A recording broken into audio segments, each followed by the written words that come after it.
우리 총장이 오셨는데 우리 환영하는 마음으로 우리 박수로 환영하겠습니다. 감사합니다. 감사합니다. 귀하신 성도님들과 함께 오늘 순복과 행복에 대해서 말씀을 나누겠습니다. 사람들이 행복을 위해서 추구하는 것은 보통 세 가지입니다. 첫 번째로는 돈이 많으면 행복하다고 생각합니다.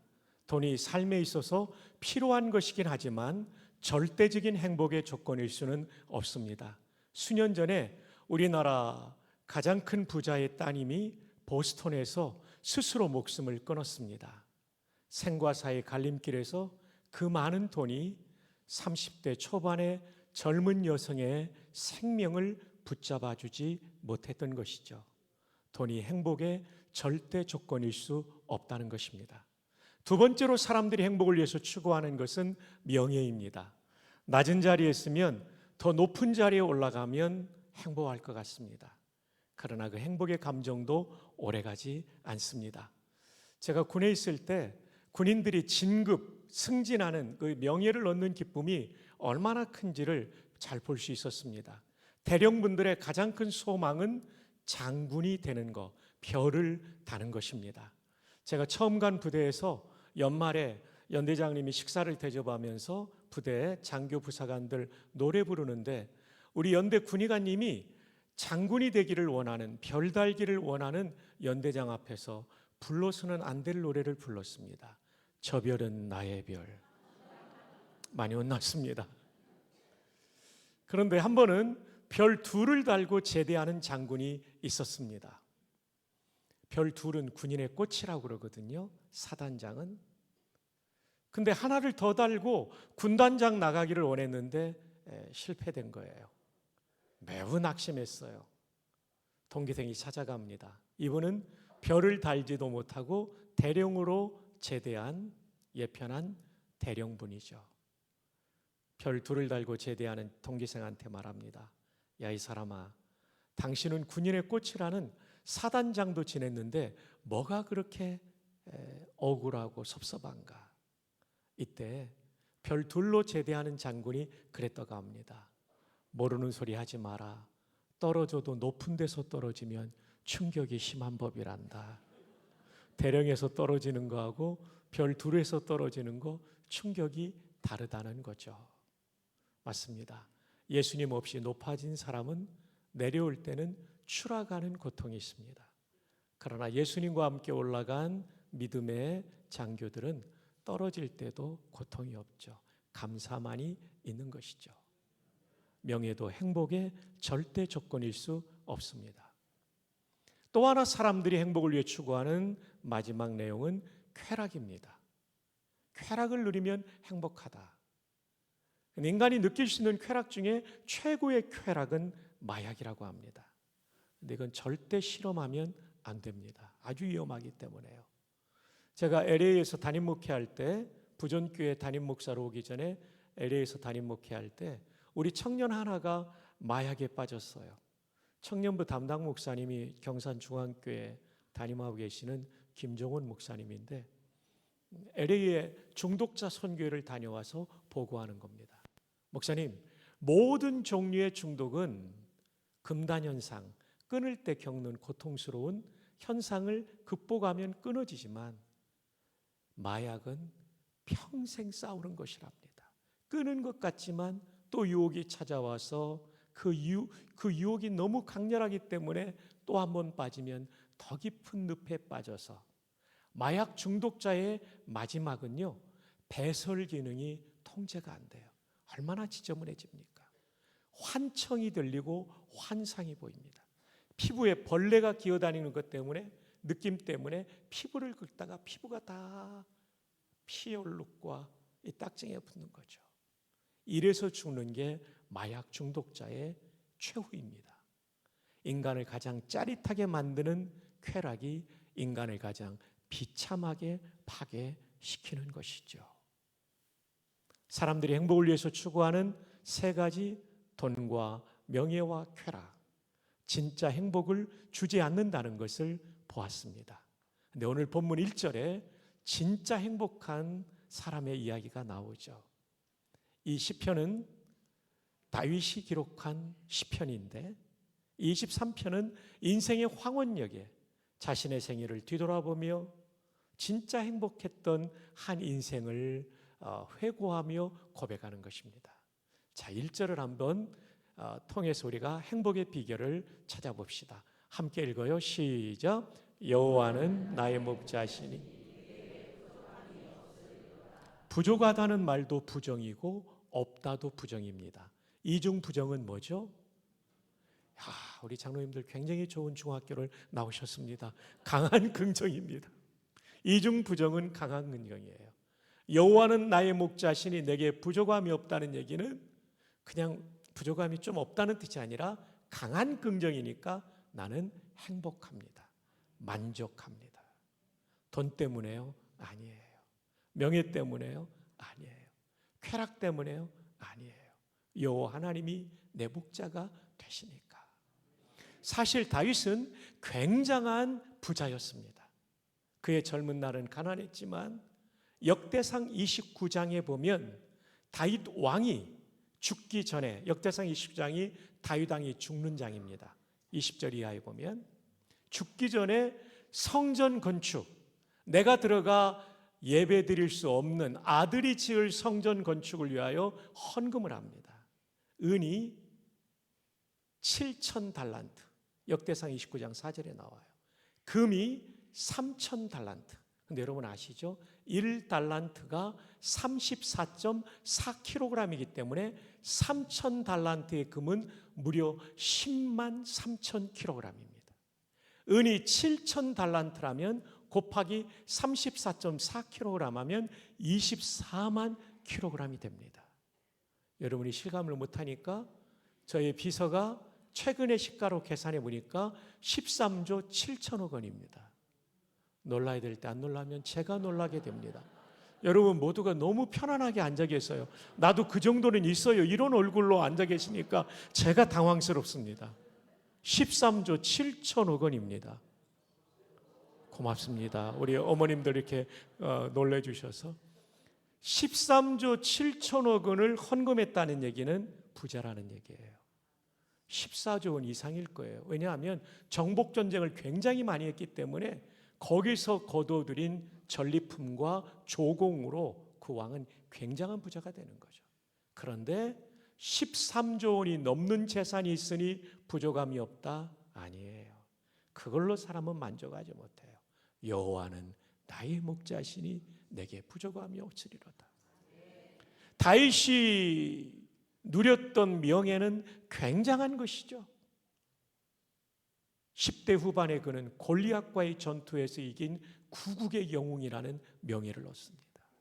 왕이 된 다음에 그는 수많은 정복전쟁, 이스라엘 역사성의 광개토대왕이 다윗입니다. 왜냐하면 솔로몬 때는 히람이라는 외국 왕한테 성전 건축을 도와줬기 때문에 그 왕한테 갈릴리 북부의 20개 도시를 떼줬으니까 최고 넓은 영토는 다윗 왕이에요. 수많은 정복전쟁에서 승리한 왕이었기 때문에 그 명예가 대단했습니다. 그것 때문에 부족함이 없다? 아니에요. 그것도 다 지나가요.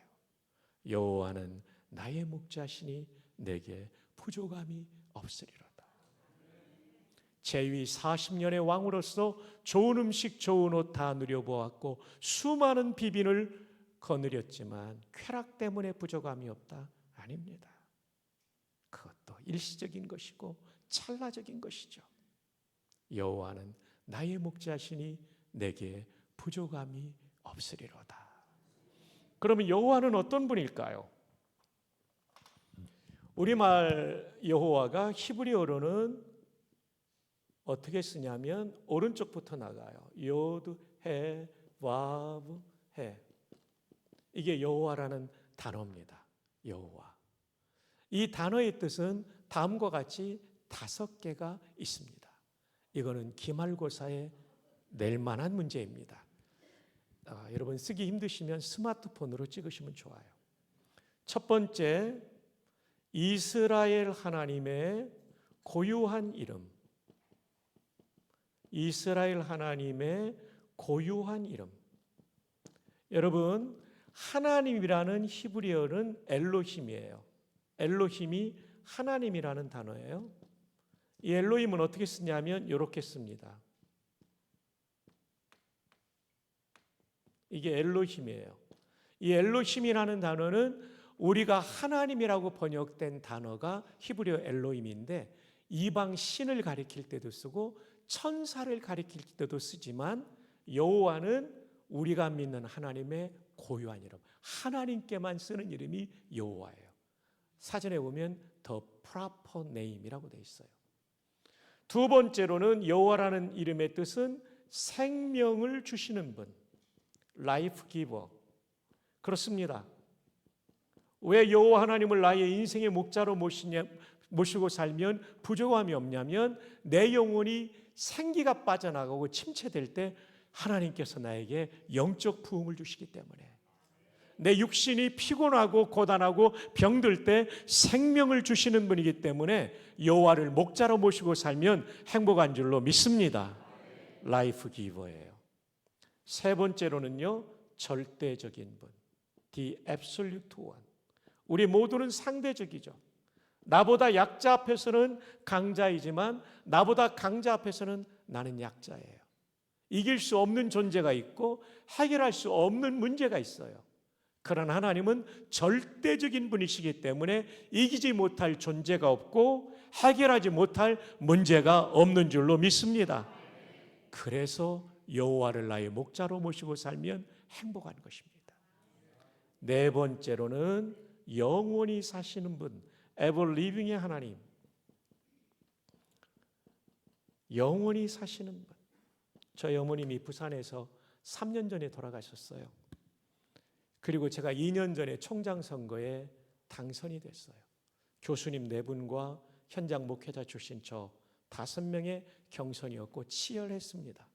당선된 날 밤 제가 서울의 한 호텔에서 어머님 생각이 나더라고요. 제가 10살 때 아버님이 돌아가셨어요. 6남매를 어머님이 키우셨고 막내가 4살이었고 저희 큰 누나가 18살이었고 저는 10살이었고요. 가난한 집에 6남매를 거느린 홀로 되신 어머님이 얼마나 힘드셨겠어요. 그때부터 새벽 기도를 시작하시더라고요. 살 길이 하나님밖에 없으니까. 집은 뭐 너무나 가난하니까요. 그래서 우리 담임 목사님께서 수석보 목사님으로 계셨던 대전중앙교회가 옛날 건물일 때 걸어갔다 오세요. 새벽 기도 하시고 오시면 6남의 머리에 안수기도를 하시는데 1번 타자가 외아들인 저예요. 여러분 따뜻한 날은 괜찮은데 추운 날 걸어갔다 오면 그 손이 얼마나 찹니까? 그 손을 제 이마에 얹는 순간 저는 자다가 깨는 거죠. 근데 깬 척도 못하고 기도를 받던 생각이 나요. 어떤 날은 얼마나 힘드신지 울면서 기도하시면 이마에 막 눈물이 떨어지는데 깼는데 깬 척을 못했던 시간이 생각나요. 그래도 저희 집 형편은 10년, 20년이 지나도 별로 안 좋아지더라고요. 근데 30년이 지나니까 그때부터 달라지더라고요. 그리고 어머님이 돌아가신 다음에 제가 참 복된 이 귀한 자리에 서게 될 때 어머님은 천국으로 이민 가셨지만 어머님의 기도를 들으신 여호와는 영원히 사시는 분이기 때문에 오늘도 아들의 인생에 응답해 주시는구나. 법외로우신 귀하신 성도님 여러분, 여러분이 이 더자람교회 예배당에서 눈물 뿌려 기도한 그 기도의 제목은 우리가 천국 간 다음에도 자녀선들에게 응답될 줄 믿습니다. 여호와는 영원히 사시는 분. 5번째로는 자존자입니다. 우리는 전부 의존자예요. 우리는 의존자예요. 우리는 의존하지 않으면 살 수 없죠. 그러나 그 하나님은 스스로 존재하시는 창조주세요. 그래서 그분을 의지하면 우리의 인생은 복된 줄로 믿습니다. 자, 여러분, 여기서 제가 시험 문제를 낸다면 1번과 5번은 써주고 2, 3, 4번은 괄호 넣기로 하고 싶어요. 그래서 우리 한번 시험 칠 수는 없지만 제가 여호와하면 2번을, 또 여호와하면 3번을, 또 여호와하면 4번을 외치시는 거예요. 준비됐나요? 훌륭하신 주일학교 선생님들 감사합니다. 해봅니다. 여호와, 여호와, 여호와, A+입니다. 옆에 분에게 박수로 격려합시다. 잘하셨어요. 생명을 주시는 분이니까 여호와 하나님을 내 인생의 목자로 모시면 부족함이 없어요. 절대적이신 분이니까 여호와 하나님을 목자로 모시면 그 나라 절대적인 권력자 사울왕이 죽이려고 해도 살아남는 겁니다. 예, 여러분 죽이려고 하는 사람 많아도 여호와 하나님이 보호하시며 살아남는 거예요. 영원히 사시는 여호와, 그분이 계시니까 다윗의 부모님의 얘기는 별로 안 나오잖아요. 그래도 하나님이 살려주시고 복된 인생을 걸어가게 하시는 줄로 믿습니다. 1절, 여호와는 나의 목자시니 내게 부족함이 없으리로다. 오래전에 미국의 자동차 산업 도시인 디트로이트에 정비를 제일 잘하는 정비사가 출근을 하는데 눈이 많이 오는 날, 저도 거기 2번 가봤는데 캐나다 접경 도시라 정말 춥거든요. 눈 많이 오고 자동차가 멈춰서 버렸어요. 후드를 열고 아무리 살펴보아도 원인을 알 수 없었습니다. 고민하고 있는데 검은 세단이 지나가다가 서시더라고요. 그리고 검은 양복을 입은 어른이 내리시더니 좀 도와드릴까요? 예의상 해보시죠 했지만 속으로는 내가 못 고치는 걸 이 어른이 고칠까? 근데 이 어른이 몇 군데 부속을 만지시고 시동을 걸러가니까 기가 막히게 걸린 거예요. 깜짝 놀라서요. 직접 선생님이 누구십니까? 명함 한 장을 주고 사라지셨어요. 그 명함에는 헨리 포드라는 이름이 쓰여져 있었어요. 이 자동차를 설계하고 만든 분. 정비사가 못 고치는 것은 설계하고 만든 분은 고칠 수 있습니다. 우리의 인생이라는 자동차가 인생의 도로에서 멈춰 섰을 때, 고장 났을 때, 여러 사람이 달라붙어도 해결되지 않을 문제가 있을 때 우리 인생을 고칠 수 있는 분은 누구십니까? 하나님 여호와. 시편 139편 13절에 주께서 내 어머니 모태에서 나를 만드셨나이다. 아담과 하와만이 아니라 우리 한 사람 한 사람을 여호와께서 만드셨기 때문에 부모님보다 나를 더 잘 아시고, 아니 나보다 나를 더 잘 아시고 내 인생을 고쳐주실 줄로 믿습니다. 왜 우리가 전도해야 됩니까? 이 여호와 하나님 만나지 않으면 우리 부산 시민, 우리의 이웃들이 진정 행복할 수 없기에 여호와 하나님 만나도록 인도해야 될 줄 믿습니다. 그런데 성경 전체를 보면 삼위일체 하나님이 다 목자십니다. 오늘 시편의 성부 하나님이, 요한복음 10장에 나는 선한 목자라 예수님이 말씀하셨고, 14장과 17장 요한복음에 보혜사 성령님이란 말이 나오죠. 여러분, 이 보혜사는 기가 막히게 번역됐어요. 보호하시고 은혜를 주시고 가르치시는 스승이 되신다는 말이 성령님에 대한 표현 보혜사입니다. 헬라어로는 파라클레토스라고 그래요. 파라클레토스는 파라가 이렇게 됩니다. 헬라어로요. 클레토스. 클레토스는 말하다라는 동사의 명사형이에요. 파라는 곁에, 곁에서 말씀하시는 분, 목자십니다. 말씀하셔서 인도하시니까. 삼위일체 하나님이 다 목자세요. 자, 그럼 이제 1절의 마지막 부분을 설명하겠습니다. 여호와를 나의 목자로 모시고 사는 사람은 부족함이 없는 행복이 있다고 하는데 왜 나는 하나님을 믿는데 불행한가? 왜 만족이 없는가? 이런 고민을 하는 사람들이 있을 거예요. 그 이유는요, 순종하지 않기 때문입니다. 정말 탁월한 목자요, 나를 사랑하는 목자가 있는데, 얘들아 이쪽으로 가면 생수의 강이 흐르고 있단다. 순종하면 목마름이 해갈됩니다. 불순종하면 여전히 목마른 거죠. 얘들아 이쪽으로 가면 기름진 꼴이 있단다. 풀이 있단다. 푸른 풀밭이 있단다. 순종하면 배불리 먹지만 불순종하면 여전히 배고프죠. 얘들아 이쪽으로 가면 가파른 절벽이 있단다. 순종하면 실족하지 않지만 불순종하면 실족하게 되죠. 얘들아 이쪽으로 가면 늑대와 사자가 나타난단다. 순종하면 찢기지 않지만 불순종하면 찢기는 것이죠. 그러므로 인생에 두 가지 중요한 질문이 있습니다. 하나님을 내 인생의 목자로 모셨는가? 첫 번째 중요하고 두 번째 그 목자에게 순종하고 있는가? 귀하신 여러분, 우리 모두는 하나님을 목자로 모셨기 때문에 행복의 첫 번째 조건이 채워진 사람입니다. 이제 이번 집회의 마지막 날 순종이 안 되면 복종이라도 하면 반드시 행복할 줄 믿습니다. 그래서 오늘 담임 목사님과 함께 기도할 때 최근에 내가 순종하지 못한 거, 성령께서 감동 주시는 불순종의 제목이 있다면 그거 붙잡고 기도하세요. 십자가에 나를 못 박고 순종하겠습니다. 그럴 때 여러분의 인생에 놀라운 행복이 주어질 줄 믿습니다. 자, 1절이 서론입니다. 여호와를 목자로 모시고 살면 행복하다, 부족함이 없다, 만족하다. 그럼 어떤 만족이 있는가? 2절부터 설명됩니다. 2절 함께 읽어요. 시작.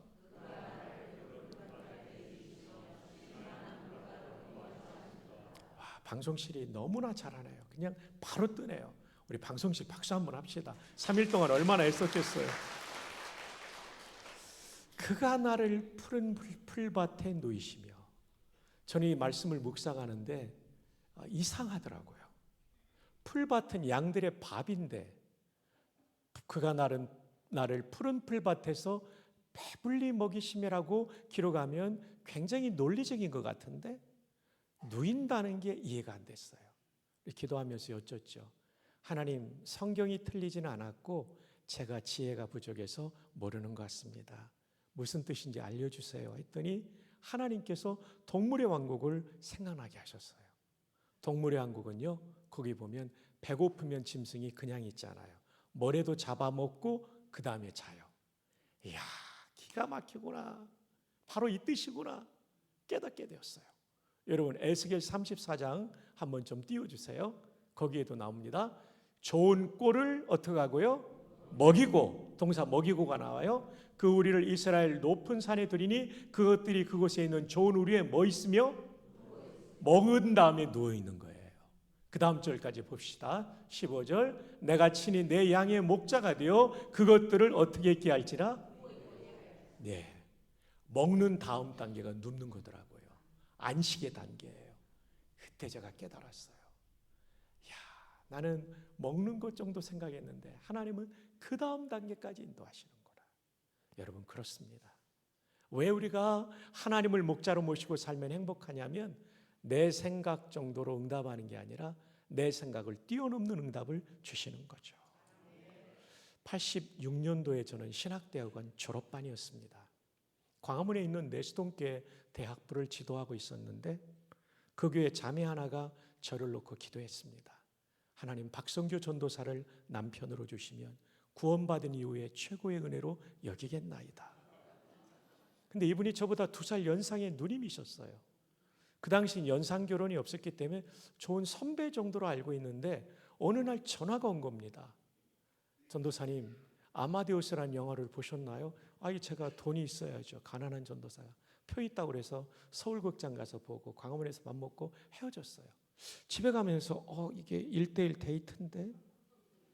근데 또 얼마 있다가 전화가 온 거예요. 세종문화회관에서 하는 그 당시 제1회 창작복음성가 경연대회가 있었어요. 극동방송 주관이었어요. 로얄스 티켓이 있다고 그래서 세종문화회관 제가 처음 들어가 봤어요. 보고 밥 먹고 헤어지는데 이거 뜻이 있다. 이분이 지금 나한테 마음이 있는데 여성이 프로포즈 못하니까 나한테 하라는 사인이구나. 그래서 제가 기도하며 생각해 보니까 이 정도 여성이면 목사 아내로 괜찮겠다 생각이 들어서 제가 다음에 만나자고 그랬죠. 식사 대접하고 밤에 덕수궁 돌담길을 걸으면서 제가 프로포즈를 했어요. 캄캄한데 앉을 데도 없고 가만히 보니까 콘크리트 구조물이 있어 거기 앉혀놓고 프로포즈 했는데 나중에 가보니까 그게 콘크리트 쓰레기통이었더라고요. 냄새가 안 나서 앉아있으라고 그랬죠. 제 프로포즈의 내용은 지금도 기억나요. 누님, 주께서 허락하시면 결혼을 전제로 사귀고 싶습니다. 그랬더니 깜짝 놀라더라고요. 저는 내가 실수했나 그래서 왜 그러세요? 그랬더니 기도응답이 너무 빨리 왔다는 것입니다. 결혼에 살다 보니까 저는 옳다고 하면 돌격형으로 밀고 가는 사람이고 제 아내는 굉장히 내향형이에요. 그리고 돌다리를 한 10번을 두드리며 결심하는 사람이기 때문에 저한테 이렇게 한 것은 벌써 오랫동안 고민했고 저도 그렇게 한 3, 4개월은 지나면 반응이 올 줄 알았는데 한 달 만에 응답이 오니까 완전히 놀란 거죠. 저희들의 데이트가 시작되었어요. 너무 좋았고 이제 4월에 시작된 데이트가 이제 7월 말이 돼서 확신이 들고 8월 첫날에 양가 부모님이 만나시게 됩니다. 저희 어머님은 대전에서 올라오셨고 장인어른은 고흥 농고 선생님이셨어요. 올라오셔서 식사하면서 저희들 얘기를 하면서 결혼시키자고 그러고 저희 장인어른께서 저에게 언제 결혼하고 싶냐고 그래서 저는 군선교 헌신했기 때문에 국군의 날 하겠습니다. 10월 1일 날 날짜를 잡았어요. 그렇게 하자고 그러시더라고요. 결혼 61일 전인가 잡은 거죠. 와, 이제 헤어지고 어머님을 서울역에서 대전역으로 이렇게 전송하면서 잘 가시라고 했더니 너 우리 집 돈이 없는데 어떻게 결혼할 거냐, 신대원 마지막 등록금도 없는데 어떻게 할 거냐 그러시더라고요. 어머니 걱정하지 마세요. 제가 하나님께 기도하고 응답받을 테니까 어머니는 당일날 오시면 준비가 다 돼 있을 겁니다. 하여튼 전도사가 용감했어요. 그래서 어머님이 이제 알겠다 기도하시면서 가시고 둘이 앉아서 견적을 뽑았죠. 뭐 하객들 식사 대접할 돈도 없어서 세문안교 옆에 가나안 제과에서 모찌 4개인가 넣어서 답례품 드리기로 하고 집 구할 돈도 없어서 처형집에서 6개월 살다가 군목 입대하기로 하고 그 이듬해 4월에 입대니까요. 다 이제 결정하고 한참 이제 사람들이 제주도로 신혼여행을 갈 때인데 저희는 뭐 제주도 꿈을 못 꾸죠. 그래도 저희는 하와이를 갔어요. 북옥 하와이 갔어요. 저희가 얼마나 가난했냐면요. 여수 관광호텔에서 첫날 밤 자고요. 둘째 날은 여천공단에 저희 손이 동서가 살았거든요. 셋째 동서. 그 집 가서 잤어요. 주공아파트. 그리고 셋째 날은 그때 한려수도 백기를 처음 타봤네요. 촌사람이. 그 백기를 타서 통영에서 올라와 가지고 창녕에 북옥하에 가서 자고 올라가는 코스였어요. 정말 제가 가난했습니다. 그 당시에 저같이 가난한 사람을 프로레타리아도 아니고 프로박테리아라고 불렀습니다. 대학생들은 다 줄이니까요. 이제 주례 목사님은 박이천 목사님께는 은사니까 그래도 좀 정성을 다하기로 하고 나머지는 다 줄였어요.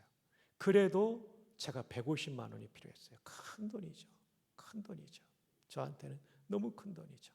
이제 제 아내는 아버님이 또 선생님이니까 좀 더 해주셨고 기도를 시작했어요. 60일 전인데 30일이 쫙 지나가더라고요.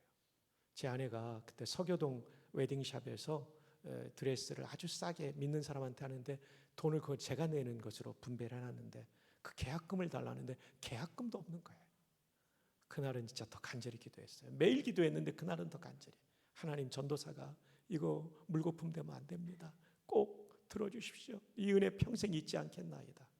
오후에 응답이 오더라고요. 한 사람이 봉투를 가지고 왔어요. 전사님 결혼하는데 쓰세요. 감사기도 하고 떠나자마자 열어봤어요. 상업은행 광화문 지점 10만 원권 수표가 20장이 있더라고요. 저는 150을 구했는데 200을 주셨더라고요. 순간 후에는 250 구했으면 300 받는 건데 그 생각을 했다가 큰 회개를 했습니다. 야 이놈아 욕심이 과하다. 저는 150을 구했는데 200을 주셔서 왜 50을 더 주셨는가? 이건 제가 구하지도 않았던 거예요. 신학대학원 마지막 등록금이 그때 50만 원이었어요. 저는 군에 가서 월급 받으면 갚으려고 했는데 그것까지 해결해 주셔서 제가 신대원을 잘 마치고 목사 안수 받는 일까지 하나님이 열어주시더라고요. 제 평생에 잊을 수 없는 여러 기도응답의 간증이 있습니다마는 이것이 제게 참 간직된 소중한 간증입니다. 하나님은 우리의 결핍의 문제, 내가 기도하는 만큼 딱 채워지기도 하지만 넘치도록 채워주세요. 풀밭에서 먹는 정도가 아니라 그 다음 단계까지. 그래서 에베소 3장 20절에는 우리의 온갖 구하는 것이나 생각하는 것에 더 능히 넘치도록 하시는 이분이 우리가 믿는 하나님이십니다. 이번 부흥회를 통하여, 사경회를 통하여 여러분의 결핍이 기도 중에 채워지는 응답이 있기를 주님의 이름으로 축복합니다. 자, 이제 3절로 넘어가겠습니다. 다 함께요. 시작.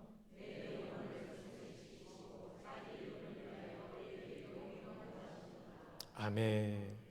이게 이 3절의 말씀이 기독교와 타종교의 차이입니다. 하나님 우리가 헌금 많이 하고 봉사 많이 하고 그걸로 만족하지 않아요. 오늘 아침에 읽은 잠언의 말씀 중에 악인의 제사를 미워하느니라. 악인의 반대가 의인이거든요. 악한 길 반대가 의의 길이거든요. 하나님은 내가 거룩하니 너희도 거룩할지어다. 여러분이 많이 기도하는 것도 중요해요. 또 여러분이 헌금도 중요해요. 봉사도 중요해요. 근데 하나님 닮는 게 가장 중요합니다. 의의 길로 인도하시는 도다. 사실 이 3절은 다윗의 뼈아픈 범죄와 관련되어 있습니다.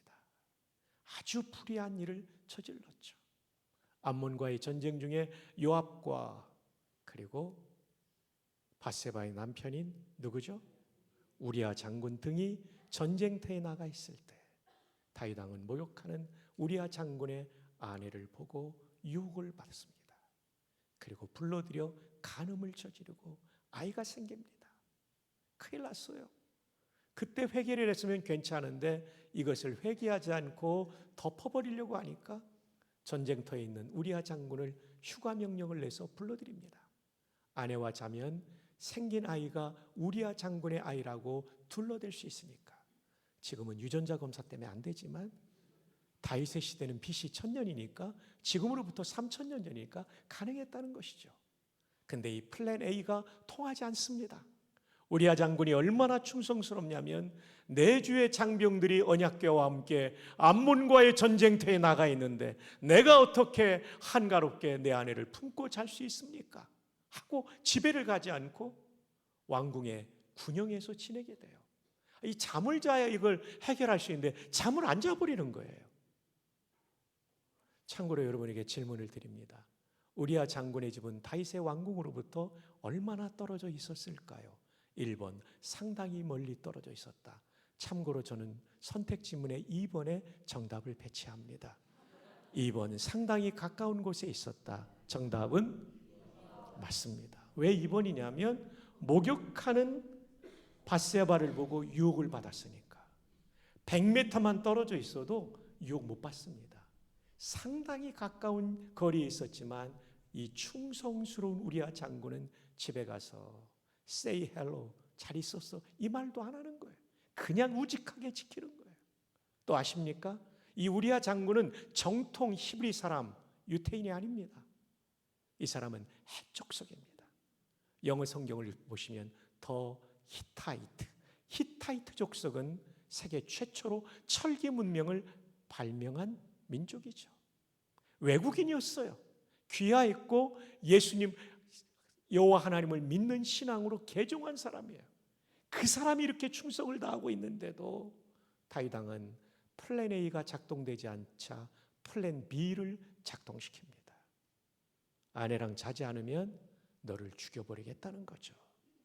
불러들여 잔치를 벌인 다음에 만찬을 벌인 다음에 다음 날 이 충성스러운 개종한 장군인 우리아를 전쟁터로 돌려보냅니다. 그의 손에는 작정 명령서가 들려 있었습니다. 발신 다윗 왕, 수신 요압 사령관, 최고의 권력자들이 보내는 작전 명령서는 부하 장군이라도 열어볼 수 없었겠죠. 그 내용은 천인공노할 내용이었습니다. 암몬과의 전투가 벌어지면 우리아를 최전선에 배치시키고 고립될 수 있는 상황에 병력을 퇴각시켜 암몬의 손에 맞아 죽게 하라. 전투가 벌어졌고 요압은 지시대로 행했으며 플랜 B는 그대로 작동되어 우리아 장군은 비극적인 죽음을 맞이합니다. 이 죽음의 소식이 보고될 때 다윗은 그 순간에도 회개하지 않아요. 칼은 이 사람도 죽일 수 있고 저 사람도 죽일 수 있다. 전쟁터에서는 누구나 죽을 수 있다. 이 말로 둘러댑니다. 그리고 밧세바가 아들을 낳습니다. 그러니까 다윗이 얼마 동안 회개하지 않았냐면 약 1년을 회개하지 않습니다. 이게 사무엘하 11장이며 사무엘하 11장의 마지막 부분은 여호와께서 다윗의 소위를 괘씸히 여기셨더라로 끝납니다. 그리고 나서 12장이 시작됩니다.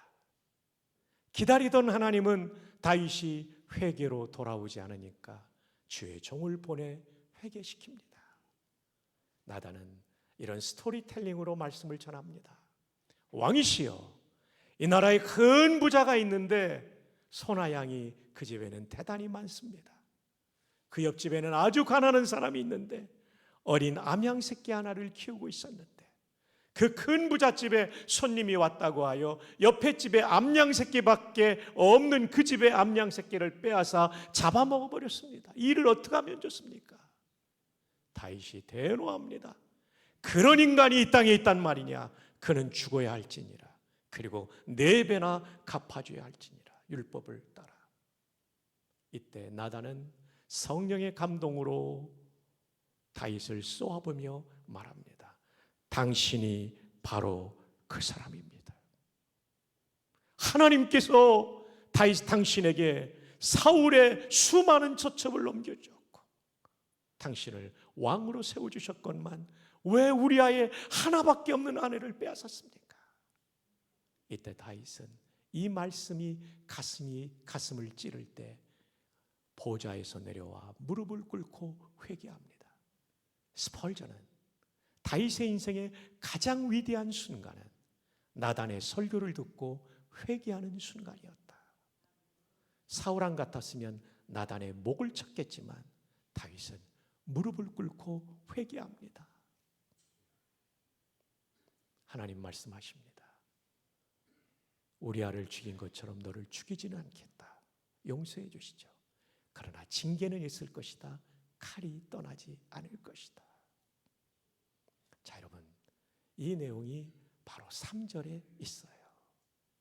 내 영혼을 소생시키시고 자기 이름을 위하여 의의 길로 인도하시는 도다. 되살릴 소자예요. 소생, 날생자, 살생자. 다시 살려서 살게 한다는 뜻이 소생이에요. 완전히 다윗의 인생이 영적인 침체에 빠져서 죽어갈 때 그를 살리셨다는 거예요. 그래서 의의 길로 걸어갔겠다는 거죠. 근데 이 소생시킨다는 단어가 히브리어로는 슈브라고 해요. 이거 중간고사에 나와요. 한번 따라합시다. 슈브는 이렇게 써요. 와, 이 화이트보드가 좋아가지고 히브리어가 잘 써져서 기분이 좋습니다. 자, 슈브의 첫 번째 뜻은 돌아가다. 여호와께 돌아가자라는 호세아 6장의 이 돌아가다가 슈브예요. 사전에는 이렇게 나와요. 두 번째로는 놀랍게도 회개하답니다. 슈브, 하나님께 돌아간다는 것이 예배당까지 간다는 게 아니라 회개하는 것을 뜻해요. 사전에는 이렇게 나와요. 세 번째로는 소생시키시다. 사전에는 이렇게 나와요. restore. 전부 리로 시작되죠. 네 번째로는 더 많이 있지만 많으면 여러분 외우기 힘드니까 네 번째까지 말합니다. 부흥시키다.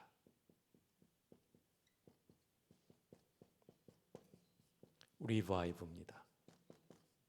놀랍죠? return, repent, restore, revive. 전부 R로 시작돼요. 놀랍죠? 사랑하는 여러분, 내 영혼을 소생시킨다는 얘기는 뭐냐면 하나님으로부터 범죄하고 자꾸 멀리 떠났던 다윗이 하나님께 돌아간다는 거죠. 그 돌아가는 게 뭡니까? 회개하는 거죠. 시편 51편에 나단이 다녀간 다음에 다윗이 얼마나 통렬하게 회개했는지 나오죠.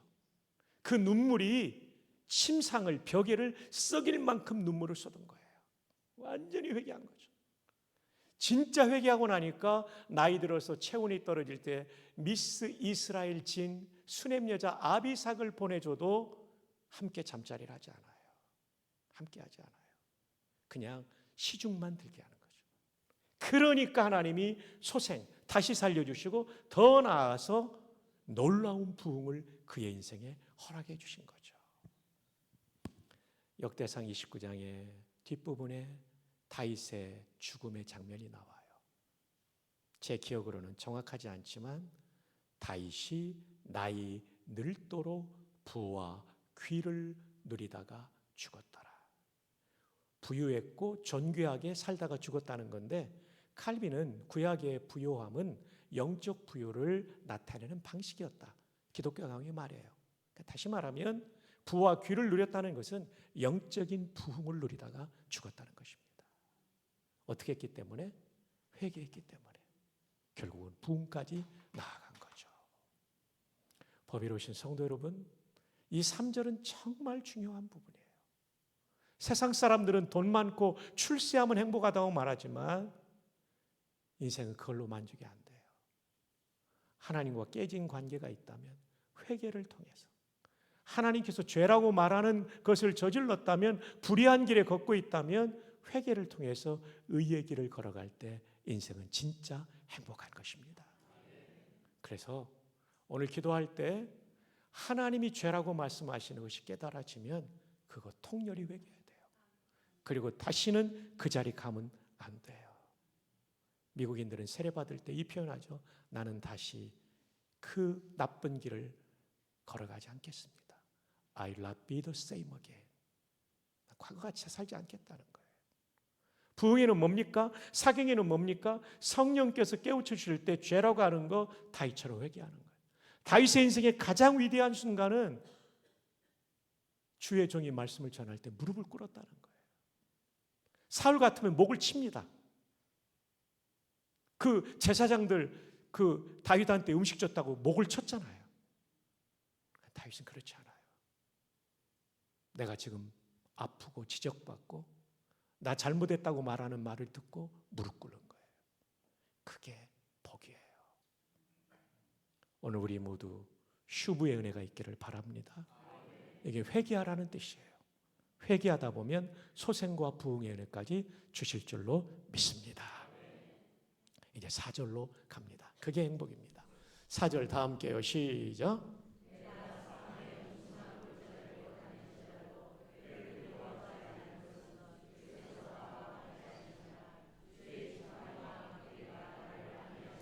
자, 4절 전에 한 구절 더 봐야 되는데 24편 좀 띄워주시죠. 제가 목사님, 여호와의 산에 오를 자가 누구며 그의 거룩한 곳에 설 자가 누구인가? 4절 여러분, 곧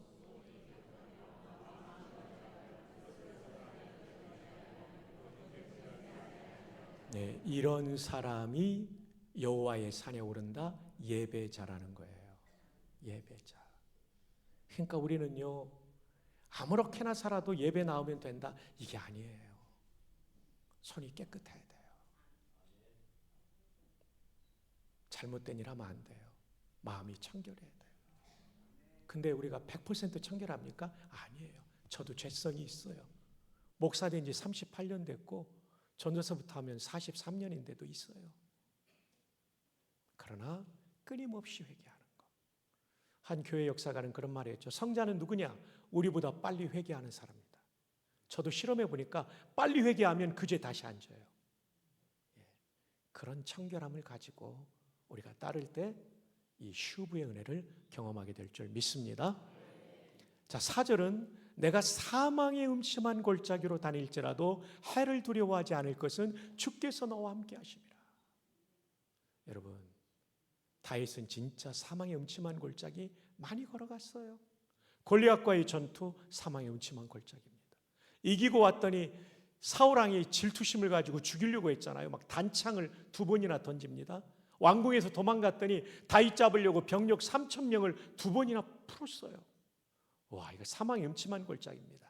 나와 죽음 사이는 한 걸음뿐이니이다. 사선을 엄청 많이 넘었다는 거죠. 사망의 음침한 골짜기예요. 국내에서는 도저히 못 살겠으니까 망명을 했습니다. 블레셋으로 갔어요. 팔레스타인 땅이죠. 가드라는 도시국가로 도망갔어요. 여러분, 가드는 누구의 조국이죠? 예, 골리앗입니다. 골리앗입니다. 그래서 가드왕 아기스의 신하들이 말합니다. 이 자가 골리앗을 죽인 자니다. 뭐야? 죽이려고 했더니 미친 사람 흉내내가지고, 야, 이 미친놈을 왜 나한테 데리고 왔냐? 아기스 왕이 그래가지고 살잖아요. 드디어 왕이 됐는데 한참 지나고 나니까 이제는 아들이 반역을 일으키네요. 아들의 이름이 뭐죠? 얘는 이름이 안 좋아요. 아버지도 살인할 놈이에요. 히브리어로는 평화의 아버지라는 뜻이에요. 아부가 아버지거든요. 히브리어로 이렇게 써요.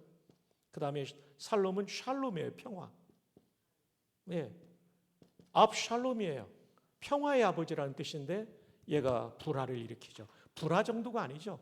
쿠데타를 일으켜가지고 아버지의 그 코끝을 향해 칼을 겨누고 진격해 들어오잖아요. 화들짝 놀라 밤에 일어나서 기드론 시내를 지나 감람산을 넘어 머리를 풀어헤치고 울며 피난길을 떠나야 했던 비운의 왕이 다윗 왕이에요. 한두 번이 아닙니다. 죽을 고비가. 이스보셋의 반란이 있고 인생 말년에는요 아도니아라는 왕자의 반란이 있었잖아요. 그 외에도 몇 건이 더 있잖아요. 진짜 사망의 음침한 골짜기를 걸어갔어요. 여기에 지금 고생하시는 분들 계실 텐데 다윗이 훨씬 고생 많이 했다는 거 잊지 마세요. 그런데 해를 두려워하지 않을 것은 주께서 나와 함께 하십니다. 왜냐하면 주님한테 우리가 너무나 소중하니까. 해롤드 모로위치라고 하는 분자화학 교수님이 얼마 전에 세상을 떠나는데 예일대학교 공대 화학과 교수님이셨어요. 이분이 인간처럼 말하고 행동하고 예술하고 이런 아름다운 건축을 하고 이런 마이크로폰에다가 소리를 확장시켜서 전달하고, 아니 스마트폰의 기능이 얼마나 기가 막힙니까? 카메라 거의 다 사라졌잖아요. 캠코더도 사전도 컴퓨터도 이걸로. 저도 내려오면서 결제 20건 스마트폰으로 다 했어요. 스마트폰으로 학교 결제가 가능해요.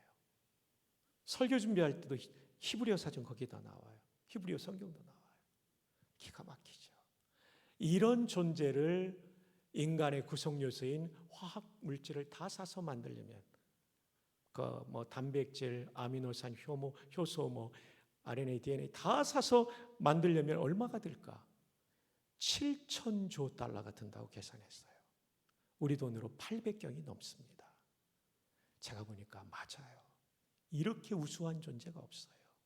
자동차 30년 타면 완전히 망가지는데 우리 80년대도 이렇게 총각들처럼 젊잖아요.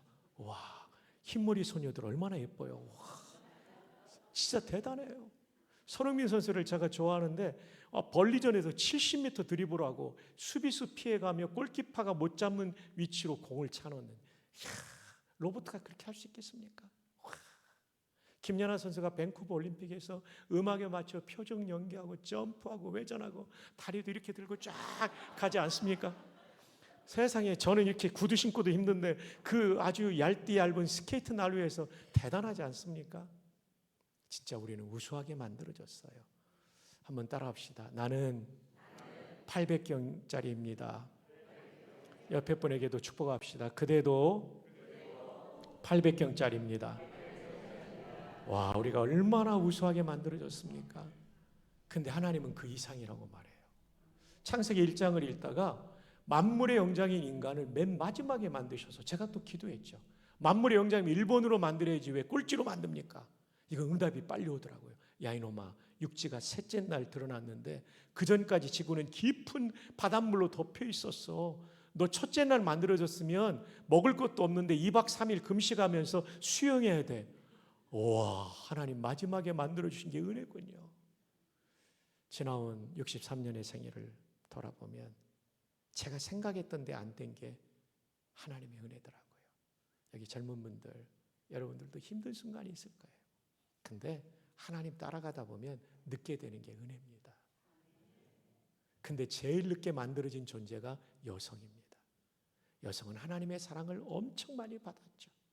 그래서 사람을 맨이라고 하는데 남자와 사람을 여성은 워먼이라고 해요. 맨이 남자 사람인데 이 W가 아기 집을 말하는 거예요. 아기 집을 가진 존재, 여성은 하나님의 창조의 통역자죠. 주께서 나의 모태에서 나를 만드셨나이다. 여러분은 대단한 존재예요. 하나님께서 여성들을 얼마나 사랑하셨는지 맨 마지막에 만든 최신 작품이며 재료를 얼마나 좋은 걸 쓰셨는지 몰라요. 우리 남자들은 흙을 버무려 만들었고 여러분은 뼈로 만들었어요. 그릇으로 말하면 우리는 질그릇이고 여러분은 본 차이나예요. 질그릇은 강하고 투박하게 보이지만 떨어지면 퍽하고 깨져버리지만 본 차이는 떨어지면 쨍그랑 소리는 나지만 안 깨지죠. 더 오래가요. 여성이 남성보다 8년을 더 살아요. 그래서 지혜로운 남자는 연상의 여인과 결혼합니다. 성공합니다. 자, 이 시간 우리 옆에 있는 여성들을 축복합시다. 그대는 본 차이나이십니다. 그런데 나이든 본 차이나는 더 비쌉니다. 앤틱입니다. 앤틱이에요. 우리 흰머리 소녀들, 참 우리 같은 목사들이 다 이 어머님들이 준비해 주신 간식과 식사를 먹고 성경학교 수련회 거쳐서 은혜 받고 여기까지 온 거죠. 이 시간 염색하신 흰머리 소녀를 포함한 모든 흰머리 소녀들에게 뜨거운 박수로 우리 감사를 드립시다. 감사합니다. 정말 축복합니다. 오래오래 사시면서 기도 많이 해주십시오. 이 나라가 이렇게 잘 살게 된 거 정말 저 60년대 61년도에 태어났는데 우리나라 진짜 가난했어요. 진짜 가난했어요. 이렇게 된 거 하나님의 은혜고요. 여기 흰머리 소년들 우리나라의 산업화를 지킨 분이죠. 일부 어르신들은 월남전도 다녀오시고 더 연세 드신 분은 한국전쟁에 참전해서 자유민주주의 지키신 분이에요. 자, 우리 흰머리 소년들에게도 감사의 박수 한번 드리겠습니다. 와, 감사합니다. 정말 감사합니다. 대한민국이 그냥 생긴 게 아니죠. 너무 감사하죠. 자, 그런데 하나님이 우리를 이렇게 우수하게 만들었어요. 만물의 영장으로 하나님을 대리하여 만물을 통치하는 존재로 우리가 새처럼 높이 날지 못하지만 더 높이 나는 비행기와 우주선을 만들어요. 말처럼 빨리 달리지 못하지만 길들여서 말을 타고 다니다가 이제는 더 빠른 자동차 KTX도 만들죠. 진짜 우리는 만물의 영장이에요. 무엇보다도 하나님과 교제할 수 있는 영적 존재로 만들어 주셨어요. 근데 마귀의 유혹을 받아서 하나님같이 되려고 하는 왕권에 대한 도전으로 우리는 죽는 존재가 되었죠. 제가 하나님이었다면 끝내버렸을 거예요. 근데 하나님은 은혜와 긍휼이 무궁하심으로 살려주세요. 그리고 범죄한 우리를 살 길을 열어주시죠. 체크무늬 셔츠 입고 있는 형제님 앞으로 잠깐 나오세요. 네. 제가 구약의 죄인이면 직사하는 수도 있지만 이렇게 잘생긴 양 한 마리를 끌고 가서 속죄 제사를 받을 수가 있었어요. 이쪽으로 오세요. 결혼했어요? 아직 안 했죠? 예. 그럼 잘 됐어요. 제사장 앞에 이렇게 잘생긴 양 한 마리를 끌고 가요. 이제 양이니까 이렇게 숙여주세요. 고개도 숙이세요. 네. 머리카락이 많아서 좋아요. 두 손을 포개해서 기도해요. 저의 이 죄는 하나님의 심판을 받아 마땅하지만 하나님께서 대속의 대신 속죄의 제물을 받고 용서하기로 약속하셨습니다. 믿고 회개하오니 용서해 주세요 하면 박성규의 제가 양한테 가요. 이게 1번이에요. 2번은 양을 잡아요. 목을 치고 조각조각을 내요. 이제 죽은 거니까 넘어져야 돼요. 완전히 넘어져요. 완전히 넘어져요. 오래 있을 거예요. 예, 움직이지 마요. 머리도 돼요. 저 대신 죽은 건데 움직이지 말라니까요. 네, 저 대신 완전 죽은 거예요. 저 대신 처벌을 받은 거죠. 세 번째로는 아직 일어나면 안 된다니까요. 죽은 거예요. 일어나라고 할 때까지는 가만히 있어요. 세 번째로는 번제단에 올려놓고 맹렬한 불로 태워버립니다. 이 양이 다 타서 없어진과 동시에 박승규에 뭐가 없어진 거예요? 죄가 대신 속죄한 거예요. 아니면 제가 지옥불로 들어가야 되는데 저 대신. 자, 근데 여기에 문제가 있어요. 제사장은 이제 당신의 죄는 용서받았습니다. 가라고 하지만 그러나 전체적으로 또 문제가 있어요. 죄인은 사람인데 대속제물은 동물이에요. 양이에요. 값이 똑같지 않아요. 사람이 죄를 지었으면 누가 대신 죽어야 되냐면 사람이. 어떤 사람이? 죄 없는 사람이.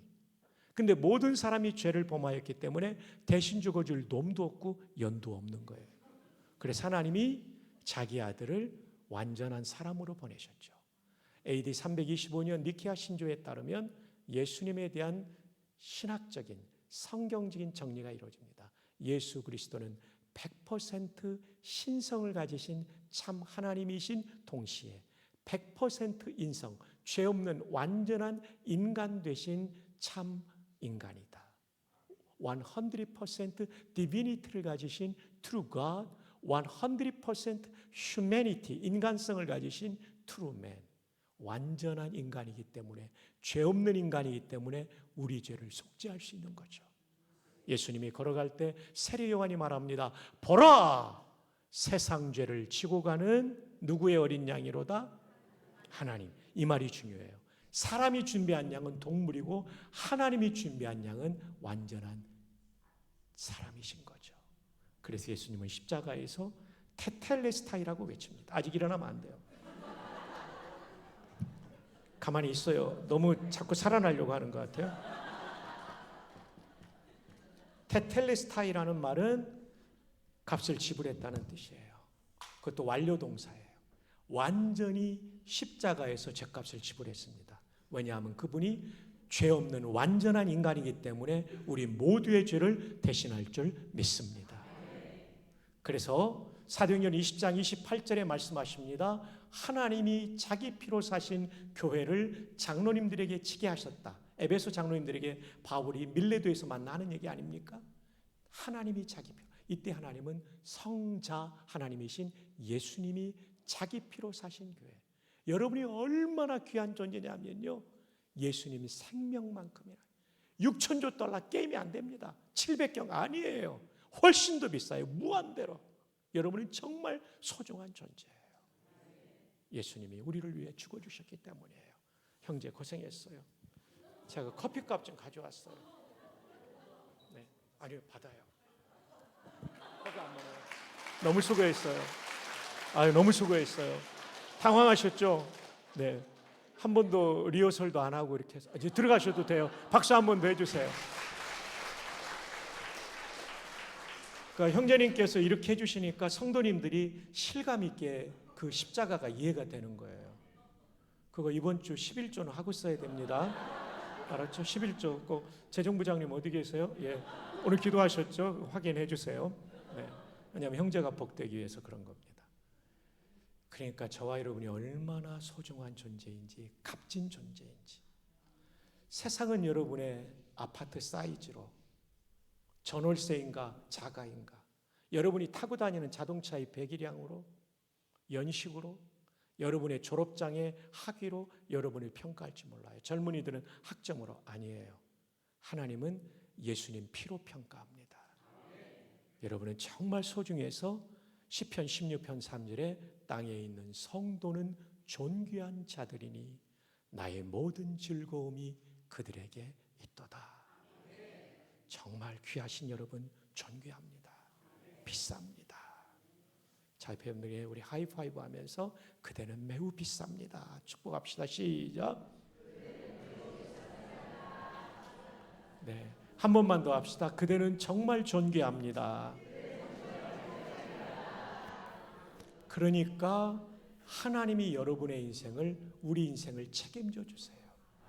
귀하게 여기면 책임지시잖아요. 제가 군목으로서 훈련받고 임관할 때 육군 참모총장상을 받았어요. 메달, 금메달과 도금된 금시계를 받았어요. 제가 부전교회 오기 전에 부산에 3년간 군목으로 있었습니다. 2006년도에 부임했는데 그 전에 군목을 있을 때는 95년도에서 98년도 그때 부전기도원이 설립돼서 몇 번 설교하다가 장로님들이 기억하시고 저를 미국에 있을 때 불러주셨는데 안락동 군인 아파트 살 때였어요. 제가 목욕하러 갔어요. 그 안락동 목욕탕.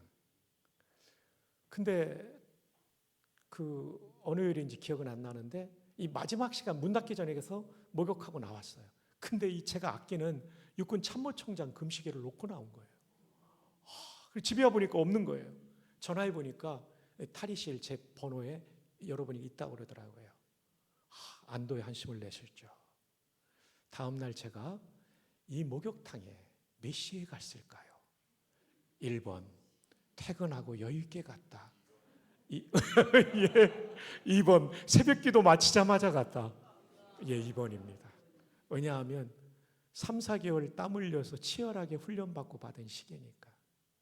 근데 저와 여러분은 이 시기하고는 비교할 수 없어요. 하나님이 아들을 바치셨어요. 예수님이 생명을 바치셨기 때문에 사망의 음침한 골짜기에서도 우리를 책임져 주실 줄 믿습니다. 한 번 더 옆에 분 축복합시다. 그대는 정말 비싼 분입니다. 한 번만 더 축복합시다. 함부로 죽지 마. 이민 목회할 때 안수 집사님이 파산 선고를 받았어요. 영어로 bankruptcy죠. 너무나 힘들어하더라고요. 신방을 갔는데 목사님 더 살 이유가 없어요. 자살할 수는 없고 안수 집사가 오늘 밤 저를 고통 없이 데려가 주시면 좋겠어요. 정말 눈물 나더라고요. 집사님 이게 끝이 아니에요. 이 사망의 음침한 골짜기 견디는 게 믿음이에요. 기도하고 왔는데요. 시간이 좀 지난 다음에 회복이 됐어요. 그때 이 집사님은 밥 먹으면서 그러더라고요. 목사님 그때 붙잡아줘서 고마웠어요. 자꾸 충동이 느껴지더래요. 자존심이 상하는. 여러분 이 자리에도 인생의 어려운 코스를 겪는 분이 있을 수 있어요. 여러분 그거 견디는 게 믿음이에요. 여호와 나의 목자 믿고 견디는 겁니다. 내가 소중한 거라는 걸 믿고 견디는 거예요. 그러다 보면 반드시 승리할 줄 믿습니다. 다윗도 이 죽고 싶은 순간이 많았는데 견디다 보니까 이 고백을 하게 되는 거예요. 나이 늙도록 부와 귀를 누리다가 죽었더라. 이게 다윗이에요. 여러분 힘든 순간을 지나는 성도님들이시여 귀하신 여러분들이여 목자가 선합니다. 여러분 포기하지 않습니다. 그분 바라보며 견디다가 승리하는 간증이 있는 성도가 되기를 축복합니다. 자 이제 5절로 넘어갑니다. 다 함께요. 시작. 주께서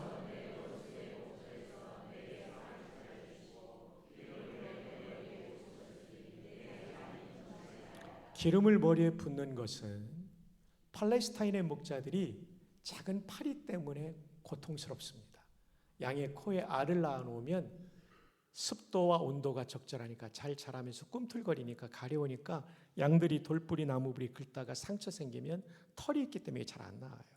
이러면 이제 심각해지니까 날아다니는 파리를 다 못 잡으니까 코파리라고 불러요. 기름을 부어놓으면 코 주변에 기름이 묻어 있으면 파리들이 접근하다 붙어버려요. 그러면 양이 저는 혀가 짧아요. 양은 길어요. 이걸 잡아먹고 평안을 누리는 거죠. 우리에게도 코파리 같은 공중의 권세 잡은 악한 영들이 있어요. 이 악한 영은 어떻게 공격하는지 압니까? 다윗처럼 남의 여인을 탐해서 간음하게 만들어요. 성령의 충만함이 있으면 이기게 되는 거죠. 기름 부음이 필요해요. 우리의 도덕적 결단도 필요하나 성령의 충만한 은혜가 필요해요. 기름 부음이. 사울왕처럼 질투심 때문에 결국은 자기를 죽이는 결과를 낳잖아요. 자살로 끝나잖아요. 이게 마귀의 공격이에요. 가인처럼 분노 때문에 그 분노로 동생을 쳐 죽이잖아요. 역사에 오점을 남기는 인물이 되죠. 마귀는 이런 분노로도 공격합니다. 질투심으로도 공격합니다. 잘못된 것에 탐욕으로 공격합니다. 이것은요, 돈만이 있다고 이기는 게 아니고, 돈 많으면 유혹은 더 많아요. 이거는 권력이 있다고 이기는 게 아니고요. 이것은 성령의 기름 부으심이 있어야 이기는 줄 믿습니다. 오늘 마지막 밤에 성령의 충만한 은혜를 담임 목사님과 함께 찬양하며 기도하는 가운데 받기를 축복합니다. 보십시오. 결핍을 채워주시는 푸른 풀밭에 누우시는 은혜. 불의의 길을 걸을 때 휴부의 회개의 은혜를 주셔서 영적인 부흥을 경험하게 하시는 은혜. 사망의 음침한 골짜기에서 지켜주시는 승리. 이것만으로 행복한 게 아니라 성령의 충만함이 있어야 우리는 마귀의 공격을 분별하고 분노, 미움, 질투, 탐욕을 이길 수 있어요. 그래야 행복한 것입니다. 이제 마지막 6절을 나누고 말씀을 마치도록 합니다. 함께 읽어요. 시작.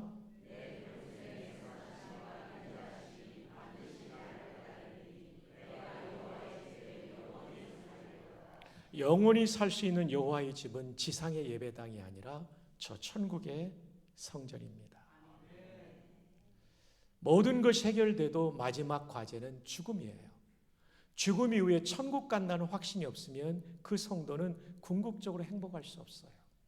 그러나 다윗은 죽음 이후에 천국 가는 것, 내가 여호와의 집에 영원히 살 것이라는 확신이 있었던 거죠. 요즘은 교회에서 천국 얘기를 많이 안 하니까 김밥집에서 가져가 버렸죠. 우리가 천국을 잃어버리면 세속화됩니다.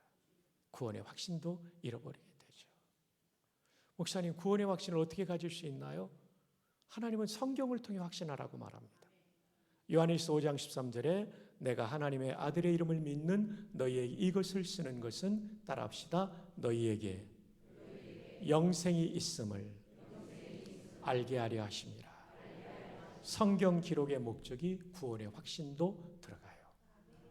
그럼 성경 어느 구절이 확신을 줍니까? 굉장히 많죠. 오랜만에 경상도 왔으니까 천지 빛깔이로 많습니다. 세빌리오스입니다. 그 중에 하나가 요한복음 3장 16절 대표 구절이죠. 함께요. 시작. 하나님이